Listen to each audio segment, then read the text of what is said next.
বাংলাদেশে কেউ হিন্দু হোক আমাদের কোনো আপত্তি আছে? কেউ বৌদ্ধ হলে আমাদের কোনো আপত্তি আছে? কেউ খ্রিস্টান ধর্মাবলম্বী হলে আমাদের কোনো আপত্তি আছে? কেউ যদি নাস্তিকও হয়ে যায় আমাদের কোনো আপত্তি নাই।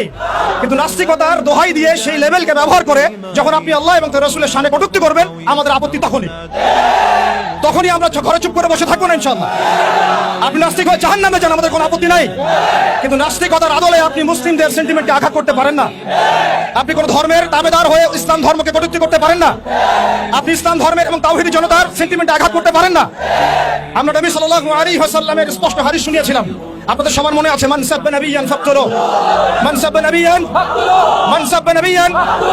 এখন আপনারা সবাই জানেন এই দায়িত্ব কার উপর বর্তায়? এই দায়িত্ব বর্তায় আমাদের সরকারের উপরে।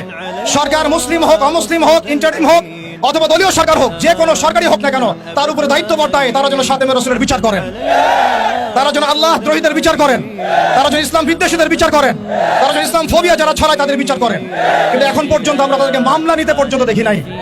আমাদের ভাইরা থানায় থানায় ঘুরেছেন, মামলা নেওয়া হয় নাই।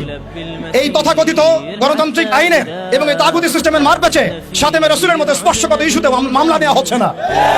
তাহলে কি আমরা এটা প্রমাণ করেছেন আপনারা তাহলে যে তাগুতি বিধান কখনোই সাম্য এবং ইনসাফ কায়েম করতে পারে না? আপনারা নিজেরাই প্রমাণ করেছেন যে তাগুতি বিধান এবং মানব রচিত সংবিধানগুলো, আইনগুলো কখনো মুসলিমদের সেন্টিমেন্টের পক্ষে আসতে পারে না। তারা কখনো খাতেমে রাসূলের পর্যন্ত বিচার করতে পারে না। তারা আল্লাহ দ্রোহীদের বিচার করতে পারে না। তারা ইসলাম বিদ্বেষীদের কোনো বিচার করতে পারে না। আপনারা পারেন শুধু দুটো কাজ করতে: এক, পশ্চিমাদের তাবেদারি করতে, এবং দুই, ভারতীয়দের তাবেদারি করতে এবং তাদের অভ্যন্তরীণ দালালদের তাবেদারি করতে।